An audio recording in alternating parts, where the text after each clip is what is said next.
എല്ലാവർക്കും സ്വാഗതം. ഹിന്ദു ന്യൂസ് റിവ്യൂയിലേക്ക് സ്വാഗതം. ഇന്നത്തെ ന്യൂസിൽ വീണ്ടും ഈ അദാനിയുടെ ന്യൂസ് വന്നിട്ടുണ്ട്. Central drafting reply to SC concerns on Adani stocks. അപ്പോൾ അദാനി സ്റ്റോക്സുമായി ബന്ധപ്പെട്ട് അദാനി ഗ്രൂപ്പിൻ്റെ സ്റ്റോക്സിൻ്റെ വാല്യൂ താഴെ പോയതുമായി ബന്ധപ്പെട്ട ന്യൂസാണ്. അപ്പോൾ അതിൽ സെൻറ്റർ ഒരു റിപ്ലൈ, സുപ്രീം കോടതിക്കുള്ള റിപ്ലൈ ഡ്രാഫ്റ്റ് ചെയ്യുകയാണെന്നാണ് പറഞ്ഞിരിക്കുന്നത്. അപ്പോൾ ഇതിൽ ഇമ്പോർട്ടൻസ് എന്ന് പറയുന്നത് ഇപ്പോൾ ഹിൻഡൻബർഗ് റിപ്പോർട്ടുണ്ട്, അതുപോലെ തന്നെ സെബി ഉണ്ട്, അങ്ങനെയുള്ള ഓർഗനൈസേഷൻസ് ഒക്കെ ഉണ്ട്. ഓഗസ്റ്റിൽ 2022 ഓഗസ്റ്റിൽ ഇതുപോലൊരു ക്രെഡിറ്റ് റേറ്റിംഗ് ഏജൻസിയുടെ ഒരു വാർത്ത ഉണ്ടായിരുന്നു. അഗ്രസീവായിട്ടുള്ള എക്സ്പാൻഷൻ അദാനി ഗ്രൂപ്പ് നടത്തുന്നുണ്ടെന്ന്, പല പരിപാടികളിലേക്കും എക്സ്പാൻഡ് ചെയ്യുന്നത്. അതിൻ്റെ ഒരു ഇമ്പോർട്ടൻസ് എന്ന് പറയുന്നത് ക്യാപിറ്റൽ ഇൻറ്റൻസീവ് ആയിട്ടുള്ള, ഇപ്പം പോർട്ടുകളാണെങ്കിലും ശരി, മറ്റേ ഓയിൽ റിഫൈനറീസ് ആണെങ്കിലും ശരി, അങ്ങനെയുള്ള ക്യാപിറ്റൽ ഇൻറ്റൻസീവ് വളരെയധികം മൂലധനം ആവശ്യമുള്ള സെക്ടേഴ്സിൽ എക്സ്പാൻഡ് ചെയ്യാനുള്ള ഒരു ടെൻഡൻസി കുറച്ച് വർഷങ്ങൾക്കായിട്ട് അദാനി ഗ്രൂപ്പിനുണ്ടെന്ന് പറയുന്നത് വളരെയധികം റിസ്ക്കിയാണെന്ന് പറയുന്നത്. കാരണം ക്യാപിറ്റൽ ഇൻറ്റൻസീവ് എന്ന് പറഞ്ഞാൽ അധികം ഒരുപാട് മുതൽ മുടക്കുള്ള ബിസിനസ്സിലേക്ക് അദാനി ഗ്രൂപ്പ്സ് കഴിഞ്ഞ 3 വർഷമായിട്ട് ഇൻവെസ്റ്റ് ചെയ്യുന്നുണ്ടോ, അത് റിസ്ക്കിയാണ് എന്ന് പറയുന്നു. അതിനുശേഷം 4-5 മാസം കഴിഞ്ഞിട്ടാണ് ഹിൻഡൻബർഗ് റിപ്പോർട്ട് പറയുന്നത് ഈ പറഞ്ഞ മിസ്അപ്രോപ്രിയേഷൻസ് ഉണ്ട് എന്നുള്ളത്. അപ്പോൾ അദാനി ഗ്രൂപ്പുമായി ബന്ധപ്പെട്ട് അങ്ങനെ ഒരു ന്യൂസ് മുമ്പും നമ്മൾ ഓഗസ്റ്റിലെ റിവ്യൂ ഉള്ള സമയത്ത് പറഞ്ഞു എന്നാണ് എനിക്ക് തോന്നുന്നത്. അപ്പോൾ അതൊന്ന് ഓർത്തെടുത്തതാണ്. കാരണം അദാനിയുടെ ഈ പറഞ്ഞ ഇപ്പോഴത്തെ ഹിൻഡൻബർഗ് റിപ്പോർട്ടും അതുമായി ബന്ധപ്പെട്ട സ്റ്റോക്ക് വാല്യൂ ഒക്കെ താഴെ പോകുന്ന സമയത്ത് അതും കൂടി ഒന്ന് ക്ലബ് ചെയ്ത് പറഞ്ഞതാണ്. പ്ലസ് നമ്മൾ സെബി നേരത്തെ പറഞ്ഞാണ്. സെബി ആക്ട് 1992 സെബി നിലവിൽ വന്ന് 1988. ആ സമയത്ത് നോൺ സ്റ്റാറ്റ്യൂട്ടറി ബോഡി ആയിരുന്നത് കഴിഞ്ഞിട്ടാണ് ആക്റ്റോടുകൂടി അത് സ്റ്റാറ്റ്യൂട്ടറി ബോഡി ആയത്. ഇമ്പോർട്ടൻ്റ് ആയിട്ടുള്ള കാര്യമാണ്. അതിൽ നിർമ്മല സീതാരാമൻ പറയുന്നൊരു സെൻറ്റൻസ് എന്ന് പറയുന്നത്, India's regulators of very experience and they are experts in their domains. The regulators of fairly seized of this matter and they are on the toes as always, not just now, so I will leave it there. ഇപ്പോൾ പറഞ്ഞിരിക്കുന്നത് നമ്മുടെ regulators വളരെ experienced ആണ്. ഈ regulators എന്ന് പറയുന്നത് എന്താ? SEBI, RBI ഒക്കെയാണ് റെഗുലേറ്റേഴ്സ്, PFRD, IRD ഒക്കെയാണ് റെഗുലേറ്റേഴ്സ്. അപ്പോൾ ഇതുമായി ബന്ധപ്പെട്ട് ക്യാപിറ്റൽ മാർക്കറ്റ്സും സെക്കൻഡറി ഈ ട്രേഡിങ്ങുമായി ബന്ധപ്പെട്ട മാർക്കറ്റ്സ് ഒക്കെ എന്താണ്? സെബിയാണ് ഡീൽ ചെയ്യുന്നത്. അപ്പോൾ Indian regulators are very experience and they are experts in the domains എന്ന് പറയുന്നത്. അവരുടെ പർട്ടിക്കുലർ ഫീൽഡിൽ അവർ വളരെയധികം എക്സ്പേർട്ടുകളാണ്. The regulators of fairly seized of this matter and they are on the toes as always, not just now. അവരെപ്പോഴും യുദ്ധസന്നദ്ധമായി work ചെയ്യുന്നവരാണ്, അല്ലാതെ ഇപ്പം മാത്രമല്ല, എല്ലാ കാലത്തും അങ്ങനെയാണ് എന്നാണ് നിർമ്മല സീതാരാമൻ പറയുന്നത്. കൊണ്ട് പേടിക്കേണ്ട കാര്യമില്ല എന്നാണ് പറയുന്നത്. ഇതിലൊരു ഇമ്പോർട്ടൻസ് എന്ന് പറയുന്നത് പബ്ലിക് സെക്ടർ ബാങ്ക്സും അതുപോലെ ഈ SBI പോലുള്ള പബ്ലിക് സെക്ടർ ബാങ്കും അതുപോലെ LIC ഒക്കെ ഇൻവെസ്റ്റ്മെൻറ്റും അതുപോലെ തന്നെ ലോൺ എക്സ്പോഷറും ഉണ്ട്. ലോൺ ഉണ്ട്, 27,000 കോടിയോളം വരുന്ന ലോൺ SBIക്ക് ഉണ്ട് എന്നും പറയുന്നുണ്ട്. ഒരു ഇമ്പോർട്ടൻറ്റ് ന്യൂസാണ്. അടുത്തത് മില്ലറ്റ്സിനെ കുറിച്ചൊരു ന്യൂസ് ഉണ്ട്. Customers don't prefer dum, millets gets the called shoulder at G20 food fest. അപ്പോൾ ഇതിൽ മില്ലറ്റ്സിനെ പ്രിഫർ ചെയ്യുന്നില്ല എന്ന് പറയുന്നു. അതിൽ G20 ഫുഡ് ഫെസ്റ്റിനെ കുറിച്ചും പറയുന്നു. അപ്പോൾ ഡൽഹിയിൽ നടക്കുന്ന G20 ഫുഡ് ഫെസ്റ്റിനെ കുറിച്ച് പറയുന്നുണ്ട്. ഇതിൽ ഇമ്പോർട്ടൻ്റ് ആയിട്ടുള്ള കാര്യം, മില്ലറ്റ്സിനെ കുറിച്ച് പറയുമ്പോൾ ഇന്റർനാഷണൽ ഇയർ ഓഫ് മില്ലറ്റ്സ് എന്ന് UN പറയുന്നത്, യുണൈറ്റഡ് നേഷൻസ് പറയുന്നത് 2023. അപ്പോൾ ഇതിൽ international year of millets and the taste of the world are the main themes of the 2-day fest which was inaugurated by union ministry of housing and urban affairs, Hardeep Singh പൂരിയാണ് ഇത് inaugurate ചെയ്തിരിക്കുന്നത്. International year of millets എന്നും taste the world എന്ന 2 തീമിലാണ് ഈ G20 food fest നടക്കുന്നത്. അപ്പോൾ customers called shoulder എന്ന് പറഞ്ഞാൽ അവർ പ്രിഫർ ചെയ്യുന്നില്ല മില്ലറ്റ്സ് എന്ന് പറയുന്നു. നല്ല ന്യൂട്രീഷണൽ വാല്യൂ ഉള്ളതാണ്. അതുപോലെ തന്നെ ഭയങ്കരധികം പ്രൊമോഷൻ ഈ ബഡ്ജറ്റിലും ഈ മില്ലറ്റ്സുമായി ബന്ധപ്പെട്ടിട്ടുണ്ട്. എന്നാലും കസ്റ്റമേഴ്സ് അത് പ്രിഫർ ചെയ്യുന്നില്ല എന്നാണ് ഈ പറഞ്ഞ ഫുഡ് ഫെസ്റ്റുമായി ബന്ധപ്പെട്ട് പറയുന്നത്. അടുത്തൊരു ഇമ്പോർട്ടൻറ്റ് ന്യൂസ് എന്ന് പറഞ്ഞാൽ, forest department may relocate people resettled in elephant കോറിഡോഴ്സിന് ഇടുക്കി. അപ്പോൾ എലിഫൻറ്റ് കോറിഡോഴ്സ് എന്ന് പറയുന്നത് ഇതിൻ്റെ എലിഫൻസിൻ്റെ പാസേജുമായി ബന്ധപ്പെട്ടതാണ്. അപ്പോൾ അവിടെ എപ്പോഴും മാൻ എലിഫൻറ്റ് കോൺഫ്ലിക്ട്സ് ഉണ്ടാവാറുണ്ട്. അതുമായി ബന്ധപ്പെട്ടും മരണങ്ങളും ഉണ്ടാവാറുണ്ട്.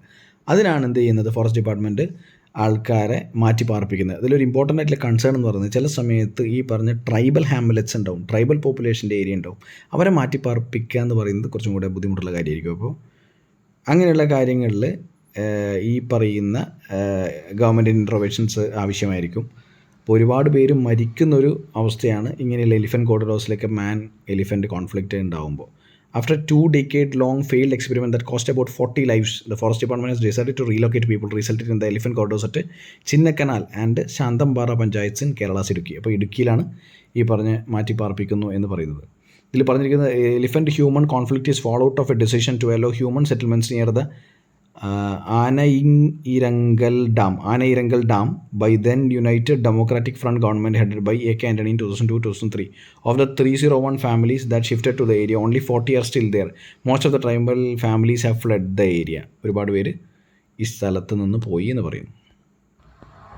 അടുത്തത് ഒരു വൺ വേർഡ് ചോദ്യത്തിന് സാധ്യതയുള്ളതാണ്. World Hindi conference in Fiji to highlight links with Pacific Ocean region, ministry of external affairs എന്ന് പറയുന്നു. അപ്പോൾ announcing the 12th world conference to be held, world Hindi conference ആണ്, ഫിജിയിലാണ്, to be held in Fiji from February 15 to 17 ആണ്, ഫെബ്രുവരി 15 to 17 ആണ് നടക്കാൻ പോകുന്നത് world Hindi conference Fiji.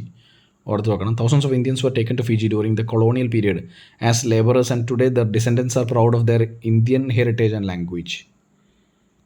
അപ്പോൾ ഫിജിയിലാണ് വേൾഡ് ഹിന്ദി കോൺഫറൻസ്, ഓർത്ത് വെക്കും.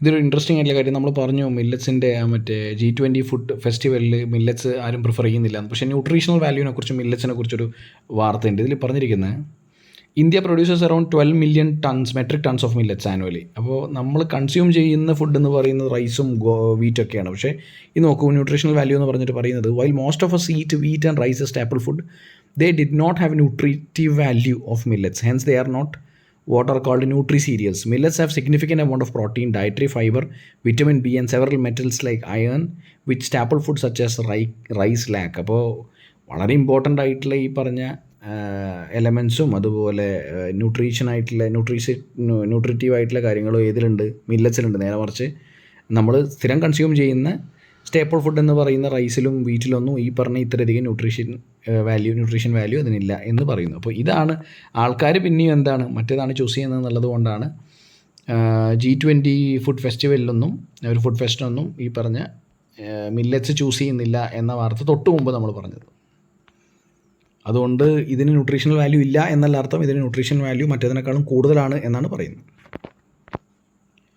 ChatGPT-നെ കുറിച്ചൊരു റെഫറൻസ് ഉണ്ട്. എനിഗ്മാറ്റിക് ChatGPT റൈവൽ എന്ന് പറയുന്നു. അപ്പോൾ ഗൂഗിൾ ബാർഡിനെ കുറിച്ചാണ് പറയുന്നത്. ഗൂഗിൾ ബാർഡ് വിചാരിച്ച അത്രയധികം എന്താ പറയുക ഇൻവെസ്റ്റേഴ്സിനെ എന്തൂസിയാസ്റ്റിക് ആയിട്ട് മുമ്പോട്ട് കൊണ്ടുപോയില്ല എന്ന് പറയുന്നത്. അപ്പോൾ ഗൂഗിൾ ബാർഡ് എന്ന് പറയുന്നത് ഗൂഗിളിൻ്റെ ചാറ്റ് ബോട്ടാണ്, അതായത് ആർട്ടിഫിഷ്യൽ ഇൻ്റലിജൻസ് ചാറ്റ് ബോട്ടാണ്. ഇത് എന്തിനാണ് കൊണ്ടുവന്നത്? ഓപ്പൺ AI എന്ന് പറഞ്ഞ കമ്പനി ChatGPT എന്ന് പറഞ്ഞ ഒരു ചാറ്റ് ബോട്ടിനെ, ആർട്ടിഫിഷ്യൽ ഇൻ്റലിജൻസ് ചാറ്റ് ബോട്ടിനെ പുറത്തിറക്കിയപ്പോൾ അതിനെ വെല്ലാൻ വേണ്ടി കൊണ്ടുവന്നതാണ് ഗൂഗിൾ ബാർഡ്. പക്ഷേ ഗൂഗിൾ ബാർഡ് അത്രയധികം ഇൻവെസ്റ്റേഴ്സിനെയോ അല്ലെങ്കിൽ എന്താ പറയുക ഈ പറഞ്ഞ ടെക് എന്തൂസിയാസ്റ്റുകളെ അട്രാക്റ്റ് ചെയ്തില്ല എന്ന് പറയുന്നു. ഇത് രണ്ടിൻ്റെയും കമ്പനീസ് ഓർത്ത് വെച്ചാൽ മതി. ChatGPT ഓപ്പൺ AI ആണ്, ഗൂഗിൾ ബാർഡ് എന്ന് പറയുന്നത് ഗൂഗിളിൻ്റെയാണ്. രണ്ടും AI ചാറ്റ് ബോട്ടാണ്, ആർട്ടിഫിഷ്യൽ ഇൻ്റലിജൻസ് ചാറ്റ് ബോട്ടാണ്. അതായത് ഏത് ലാംഗ്വേജിലും ഏത് രീതിയിലും ഹ്യൂമൻ എന്താ പറയുക കൺസ്ട്രക്റ്റഡ് ആയിട്ടുള്ള ചോദ്യങ്ങൾ ചോദിച്ചു കഴിഞ്ഞാൽ തിരിച്ച് അതുപോലെ തന്നെ ഹ്യൂമൻ മെയ്ഡ് സെൻറ്റൻസസിൽ തിരിച്ച് ഉത്തരം പറയുന്ന ചാറ്റ് ബോട്ടുകളാണ് ഈ AI ചാറ്റ് ബോട്ടുകൾ. നമ്മളതിനെക്കുറിച്ച് വളരെ വ്യക്തമായിട്ടുള്ളൊരു വീഡിയോ ചെയ്തിട്ടുണ്ട്, സംശയമുള്ളവർ അത് നോക്കുക. അടുത്ത ന്യൂസ് വളരെ ഇമ്പോർട്ടൻ്റ് ആണ്. Registry will help expedite credit flows. Das Shaktikanta Das ആരാണ്? RBI ഗവർണറാണ്. അപ്പോൾ ഇതിൽ പറഞ്ഞിരിക്കുന്നത് ഈ ബഡ്ജറ്റുമായി ബന്ധപ്പെട്ടൊരു ബോഡി ഫോം ചെയ്യുന്നതിനെ കുറിച്ച് പറഞ്ഞിരുന്നു, ഫിനാൻഷ്യൽ ഇൻഫർമേഷൻ രജിസ്ട്രി എന്ന് പറയുന്നത്. അപ്പോൾ അത് പറഞ്ഞിരിക്കുന്നത് കുറേയും കൂടി ഒരു 360 വ്യൂ കിട്ടാൻ വേണ്ടിയിട്ടാണ് എന്ന് പറയുന്നു. അതായത് ക്രെഡിറ്റുമായി ബന്ധപ്പെട്ട ഇൻഫർമേഷനിൽ ഇപ്പോൾ ബാങ്ക്സ് പൊതുവേ ലോൺ കൊടുക്കുന്ന സമയത്ത് ഏത് ബാങ്ക് കൊടുക്കുമ്പോഴും ഒരു കസ്റ്റമറിനെ കുറിച്ച് വളരെയധികം ഇൻഫർമേഷൻസ് ആവശ്യമാണ്. വളരെ കൃത്യമായിട്ടുള്ള ലെൻഡിങ് ഡിസിഷൻ എടുക്കാൻ വേണ്ടി, ഒരു ലോൺ കൊടുക്കുന്ന ഡിസിഷൻ എടുക്കാൻ വേണ്ടി അങ്ങനെ ഒരു രജിസ്ട്രി മെയിൻറ്റെയിൻ ചെയ്യാണ്. ഇപ്പോൾ പാൻ ഡീറ്റെയിൽസ് അല്ലെങ്കിൽ അവരുടെ എക്സിസ്റ്റിംഗ് ലോൺ അക്കൗണ്ട് ഡീറ്റെയിൽസ്, മറ്റ് ബാങ്കുകളിലുള്ള ലോൺ അക്കൗണ്ട് ഡീറ്റെയിൽസ്, NPA അതായത് നിഷ്ക്രിയ അസറ്റുകൾ എന്ന് പറയില്ലേ, അതായത് ഈ പറഞ്ഞ നോൺ പെർഫോമിംഗ് അസറ്റുകൾ, അങ്ങനെയുള്ള ഒരു രജിസ്ട്രി ഉണ്ടാക്കാൻ വേണ്ടിയിട്ടാണ് ശ്രമിക്കുന്നത്. അതാകുമ്പോൾ കുറേ കൂടെ ലെൻഡിങ് സൊല്യൂഷൻ ഈസിയാക്കാനും ഈ ക്രെഡിറ്റ് ഫ്ലോ എന്ന് പറയുന്നത് എന്താണ്, ലോൺ കൊടുക്കുന്നതിനാണ് പറയുന്നത്. ക്രെഡിറ്റ് എന്ന് പറഞ്ഞാൽ ബാങ്കിങ് ടേംസിൽ ലോണാണ്. അപ്പോൾ ലോൺ കൊടുക്കുന്നതുമായി ബന്ധപ്പെട്ട് കുറേയും കൂടെ എഫിഷ്യൻ്റ് ആയിട്ടുള്ള ഡിസിഷൻ എടുക്കാൻ വേണ്ടിയിട്ടാണ് ഈ പറയുന്ന ഫിനാൻഷ്യൽ ഇൻഫർമേഷൻ രജിസ്ട്രി പറഞ്ഞിരിക്കുന്നത്. അതിനെ ബാക്ക് ചെയ്യാൻ വേണ്ടി ഒരു ബിൽ, അതായത് ഒരു ലോ കൊണ്ടുവരുന്നു പറയുന്നു. A lot of information is required by the bank before a loan is sanctioned. The idea to create one registry where, to the extent possible, the idea is to provide a 360 kind of information system what will be readily available to the lending institution to ensure that it quickens the process of credit flow. കണ്ടില്ലേ, അതായത് എത്രമാത്രം details cover ചെയ്യാൻ പറ്റുമോ അത്രമാത്രം details cover ചെയ്ത് ഒരു financial information registry ഉണ്ടാക്കുന്നു. അപ്പോൾ അതിൽ ആക്സസ് ചെയ്യുന്ന സമയത്ത് ഒരു ബാങ്കിന് വേണ്ട എല്ലാ ഇൻഫർമേഷനും ഒരു ബോറോവറിനെ കുറിച്ച് കിട്ടുന്നു, അല്ലെങ്കിൽ ആ ലെൻഡിങ് ഡിസിഷനുമായി ബന്ധപ്പെട്ട് കിട്ടുന്നു. അതിനനുസരിച്ച് വളരെ പെട്ടെന്ന് ലോൺ കൊടുക്കാനും ക്രെഡിറ്റ് ലഭിക്കാനും ഉപഭോക്താവിനും അത് കൺസ്യൂമറിനും അത് ഈസിയാണ്. അതുപോലെ തന്നെ വളരെ പെട്ടെന്ന് പ്രൊസീജിയറിൽ തീർക്കാൻ വേണ്ടിയിട്ടുള്ള സഹായവും ഇത് ബാങ്കുകൾക്ക് ചെയ്യുന്നു. ഇതാണ് ഒരു ഇമ്പോർട്ടൻ്റ് ആയിട്ടുള്ള കാര്യം. ഇത്തവണത്തെ ബഡ്ജറ്റിൽ മെൻഷൻ ചെയ്തൊരു കാര്യമാണിത്. ഇത്രയാണ് ഇന്നത്തെ news analysis. Thank you so much for listening. നമുക്ക് നാളെ കാണാം. Bye, take care.